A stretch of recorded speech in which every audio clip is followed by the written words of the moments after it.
Wow, आटा Maggi. चला बनवूया मग. थोडासा पीठ घ्यायचा, त्याला मळवून घ्यायचा, गॅस ऑन करायची, एका पॅनमध्ये पाणी घ्यायचा, त्याला बॉईल येऊ द्यायची. मळवलेला आटा शेवयाच्या मशीनमध्ये टाकायचा. नंतर बॉईल आली की तिथं थोडंसा ऑइल टाकायचं. ऑइल टाकल्यानंतर हळूहळू असंच शेवया पाण्यामध्ये टाकायचं.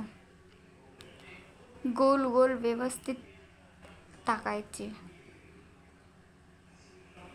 असे ह्या प्रकारे आपण घरी आपली आटा मॅगी बनवू शकतो.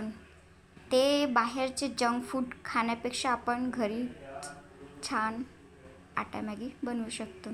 हे बघा, बॉईल होत आहे आता.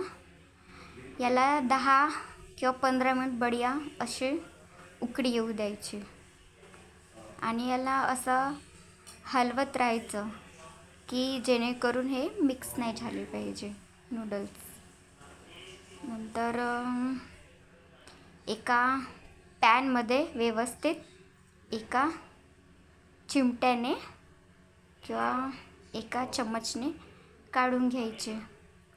काढून झाल्यानंतर तिथं थोडंसं थंड पाणी टाकायचं. 5 मिनिट थंड पाणी झारून घ्यायचं. मग हे आपल्याला कांदा, मिरची, टमॅटो कापून घ्यायची, जिरा आणि कांदे, गोडनिंबाचा पाला सगळे टाकून घ्यायचे, फ्राय करायचं. मग त्याच्यानंतर हळद थोडीशी, थोडंसं मीठ दाखवलं नाही आहे.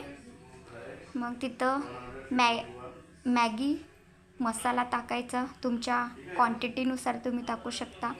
मग त्याच्यामध्ये शेवया टाकायचे. शेवया टाकून झाले की आपण त्यांना मिक्स करून घ्यायचं. मिक्स करून झालं की एकदम व्यवस्थित मॅगीसारखी तुमची अशी आटा मॅगी दिसणार.